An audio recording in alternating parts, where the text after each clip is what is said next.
hello लोगोफोर खुलुमबाय नोंथांमोनखौ गिबियावनो बयखौबो सानला बरना लाग्रोनाय जाबाय नोंथांमोननि थाखाय दिनै मोनसे गोनांथार भिडिअ लाबोनाय जादों लोगोफोर नोंथांमोना जिबन प्रेरणा स्किमनि फैसाखौ मोनफिननो हासिगोन दा बेनिखायनो आं नोंथांमोननिसिम बे भिडिअनि गेजेरजों नोंथांमोना माब्ला जिबन प्रेरणा स्किमनि फैसाखौ मोननो थांगासिनो दं दा बेखौनो आं नोंथांमोननिसिम बे भिडिअनि गेजेरजों खोन्थाहरनो सानदों आरो बेजों लोगोसेनो जिबन प्रेरणा स्किमनि जोंहा गोदान एप्लाइ खालामनाया माब्ला जागोन दा बेनि बागैबो आं नोंथांमोननिसिम दायो आपडेटखौ खोन्थाहरनो सानदों दा बेनिखायनो नोंथांमोना जायफोर सोंहरबाय थादोंमोन जिबन प्रेरणा स्किमनि फैसाखौ मोननो हागोन ना हाला होननानै दा नोंथांमोननिसिम गोजोनथाव रादाबा दायो ओंखारना फैबाय दा बेनिफ्राय जायफोर नोंथांमोना दायो फ्रेशलि ग्रेजुवेट जानानै दङ दा नोंथांमोनाबो जिबन प्रेरणा स्किमनि थाखाय एसे उनावनो गोदान एप्लाइखौ खालामनो हासिगोन दा बेनिखायनो बे भिडिअखौ नोंथांमोना जोबजासिम नायबानो नोंथांमोना मोजाङै डिटेल्सै मिथिना मोननो हागोन दा बेनिफ्राय आंनो नोंथांमोननिसिम मोनसे खावलायनायबो थाग्रोबाय गिबियावनो गासिबो नोंथांमोना चेनेलखौ साबस्क्राइब खालामनानै लाग्रोलाय होननानै जाहाथे नोंथांमोना बेबादिनो आपडेटखौ बे चेनेलनि गेजेरजों नोंथांमोना मोनबाय थानो हायो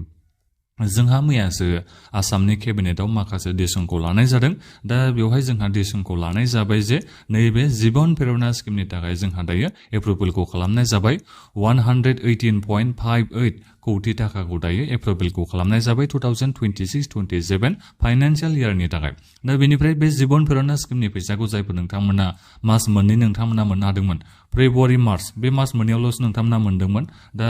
नोंथांमोना जेखियानो जाया मानो मास मोननै नोंथांमोना मोनदोंमोन आरो आं एक्जेक्टलि गोसोआव गैया नोंथांमोना जानुवारिनिफ्राय मोनदोंमोन ना फेब्रुवारि मार्चआव नोंथांमोना मोनदोंमोन आं एक्जेक्टलि गोसोआवथ' गैया दा जेखियानो जाया मानो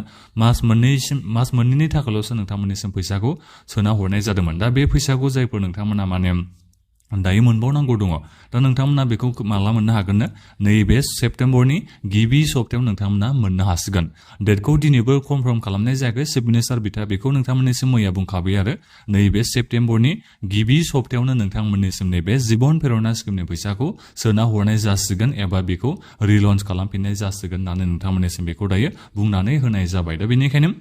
जायफोर नोंथांमोना मास मोननैनि थाखाय जिबन प्रेरणा स्किमनि मुलाम्फाखौ मोननो हादोंमोन दा नोंथांमोना फैसाखौ माब्लानिफ्राय मोनफिननो हासिगोन नोंथांमोना नैबे सेप्तेम्बरनि गिबि सप्तानिफ्राय नोंथांमोना मोननो हासिगोन जायखिजाया सेप्तेम्बरनि 1 थारिखनिफ्राय लानानै 7 थारिखनि बिथोराव नोंथांमोना जिबन प्रेरणा स्किमनि फैसाखौ मोनफिनसिगोन बेखौ नोंथांमोना दायो मिथिना मोनबाय जानो हागौ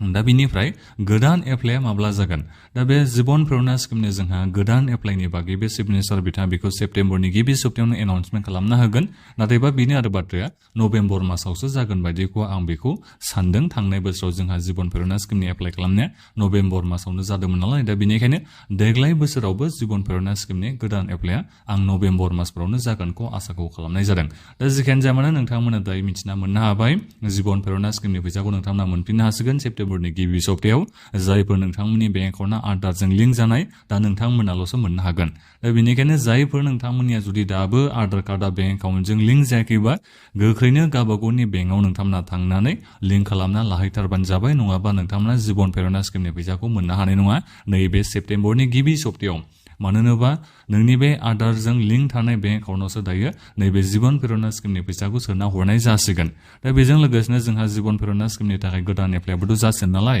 दा बेवहाय जायफोर नोंथांमोना इलिजिबोल जानानै दं जायफोर नोंथांमोना एप्लाइ खालामनो होननानै नेनानै दङ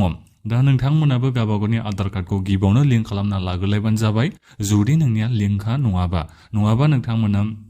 एप्लाइ खालामबाबो जिबन प्रेरणा स्किमनि फैसाखौ मोननो हानाय नङा गोबां मानसिफोरनिखौनो आं दायो नुनो मोननाय जादों गोबांनो एप्लाइ खालामदों गोबांनियानो माने थाबथानानै दङ मायाबा प्रसेसआव थाबथानानै दङ सोरनाबा आधार कार्डआ बेंक एकाउन्टजों लिंक गैयिनि थाखाय बायदि प्रब्लेम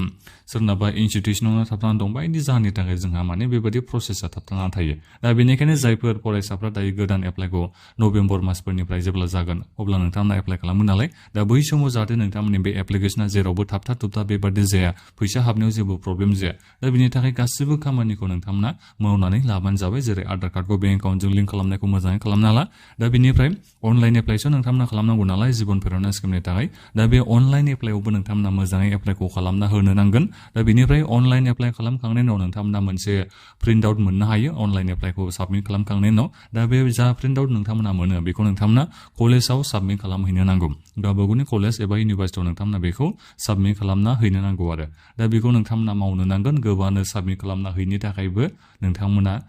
थांनायाव जिबन प्रेरणा स्किमनि फैसाखौ मोननो हानाय जायाखै दा बेनिखायनो रावबो जाहाथे नोंथांमोना बेबादि मिस्टेक खालामा जेब्ला गोदान एप्लाइ जागोन दा बिनि थाखायबो नोंथांमोननिसिम बेखौ बे भिडिअनि गेजेरजों बुंहरखानाय जाबाय दा बेखिनियावनो नोंथांमोना भिडिअ कमेन्ट बक्सआव कमेन्ट खालामदो नोंथांमोना जिबन प्रेरणा स्किमनि बागैनो माबाफोर सोंनांगौ दङबा आरो बे भिडिअखौ नोंथांमोना दानिया गासैबो लोगोफोरनोबो शेयार खालामना होबानो जाबाय दा बेनिफ्राय जोंहा बिटिसिनि थाखायबो नैबे एसअपिडि जा फान्ड माने बिटिसि सरकारनो हरनो थाखाय जा बिथांमोना बाजेट लादोंमोन 900 बेसेबां बेबादि 900 बेसेबां बामोन दे आं एक्जेक्टलि गोसोआव गैया दा बिनि बिथोराव माने फार्स्ट इनस्टलमेन्टनि फैसा हिसाबै बिटिसि सरकारनिसिम 450 करोड़ थाखाखौ दायो बिटिसि सरकारनिसिम हरनो थाखाय माने केबिनेटआबो एप्रुभेल खालामनाय जाबाय दा बेखौबो नोंथांमोननिसिम खोन्थाहरनाय जाबाय बे जाबाय फार्स्ट इनस्टलमेन्टनि फैसा हिसाबै 900 बेसेबांबा हरनो थाखाय बिटिसि सरकारनिसिम बेखौ बाजेटआव दैखांनाय जादों आसामनि बाजेटआव दा बेखौ आं नोंथांमोननिसिम बे भिडिअनि गेजेरजों खोन्थाहरनाय जाबाय दानिया नोंथांमोना बे भिडिअखौ बे चेनेलखौबो गासिबो साबस्क्राइब खालामना लादो जाहाथे नोंथांमोना बेबादिनो आपडेटखौ बे चेनेलनि गेजेरजों मोननो हायो दा बेखिनियानोमोन गोजोन्थों